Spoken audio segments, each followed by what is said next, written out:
미주 한인들을 위한 방송 더 상상미디어에서 세븐데이즈 헤드라인 뉴스를 전해드립니다.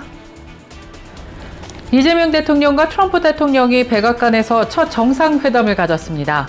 양 정상은 조선업을 중심으로 한 경제협력과 대북 접근을 통한 한반도 평화 구축을 위해 협력하기로 뜻을 같이 했습니다. 회담은 당초의 우려와는 달리 긍정적인 분위기 속에서 진행됐습니다. 주요 합의 및 논의 내용입니다. 조선 및 에너지 협력, 트럼프 대통령은 한국에서 선박을 구매하고 미국에서 건조하는 방안을 제안하며 조선업 협력을 강조했습니다. 이재명 대통령은 미국 조선업 르네상스에 한국이 함께하길 바란다며 회답했습니다.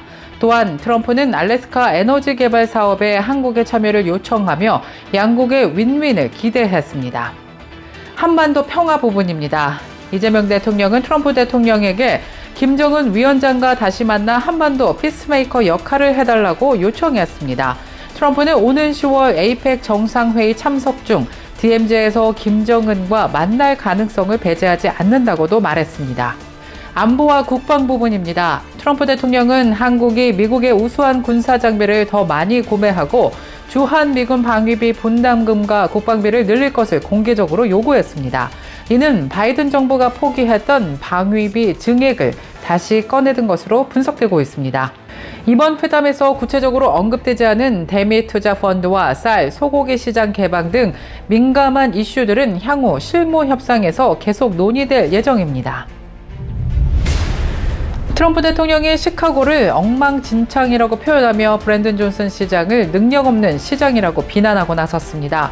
그는 시카고에 연방군을 파견해 범죄를 해결하겠다고도 말했습니다. 트럼프 정부는 이미 로스앤젤레스와 워싱턴 DC에 군을 배치한 바 있고 시카고에서도 수천 명의 내셔널 가드를 배치하는 계획을 준비하고 있는 것으로 알려졌습니다. 이에 대해 제이비 프리츠커 일리노이 주지사와 브랜든 존슨 시장을 비롯한 시카고 지도자들은 강력히 반발하고 나섰습니다. 그들은 이번 위협이 정치적인 쇼라고 비난하며 시카고의 폭력 범죄율이 최근 몇 년간 오히려 더 감소했다고 주장했습니다. 존슨 시장은 시카고의 살인 사건이 30% 이상, 강도 사건 35% 감소했고 총격 사건도 무려 40%나 가까이 줄었다고 말했습니다. 연방교통안전청 TSA가 항공기 내 화재 위험을 줄이기 위해 일부 무선 헤어기기의 위탁 수화물 반입을 전면 금지한다고 발표했습니다. 새로운 규정에 따라 무선 리튬 배터리가 포함된 고대기와 부탄가스를 연료로 사용하는 제품은 앞으로 위탁 수화물에 넣을 수 없습니다. 또한 가스 리필이나 여분, 카트리지도 함께 금지됩니다. 다만 이들 제품은 기내 수화물로는 반입이 가능합니다. 휴대 시에는 기기의 가열부를 안전덮개로 보호하고 작동되지 않도록 해야 합니다. 일반적인 콘센트용 헤어기기는 위탁 및 기내 수화물 모두에 허용됩니다. TSA는 이번 조치가 최근 시행된 신발 벗기 의무 폐지와 함께 공항 보안 절차 현대화의 일환이라고 설명하고 나섰습니다. 미국 전역에서 시니어층을 노린 금융사기, 일명 유령사기가 기승을 부리고 있어 노인들의 각별한 안전이 필요해졌습니다. 연방수사국 FBI가 전국적으로 10억 달러가 넘는 피해를 발생시킨 유령 사기 피해에 대해 각별한 주의를 당부했는데요. 특히 한인 시니어들도 주요 표적이 될 수 있어 각별한 경계가 필요하다고 밝혔습니다. FBI에 따르면 유령 사기는 매우 치밀한 3단계로 진행됩니다. 먼저 기술 지원팀을 사칭합니다. 먼저 사기범들은 기술 지원팀인 척 전화와 문자, 이메일로 접근해 피해자의 컴퓨터에 원격 접속 프로그램을 설치하도록 유도합니다.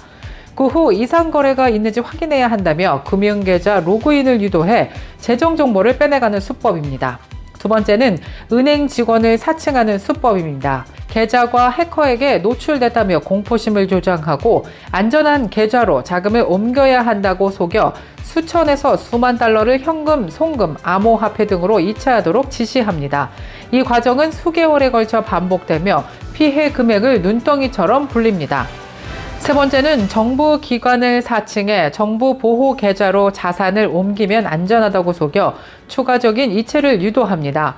이 모든 계좌는 사기범이 조작한 허위 계좌로 한 번 송금된 돈은 사실상 되찾기 어렵습니다. FBI는 모르는 사람의 연락을 받지 말고 어떠한 경우에도 원격 접속을 허용하지 말 것을 당부했습니다. 월요일에 전해드린 세븐데이즈 헤드라인 뉴스를 마치겠습니다. 시청해주신 여러분 고맙습니다. 저희는 내일 이 시간에 다시 찾아뵙겠습니다.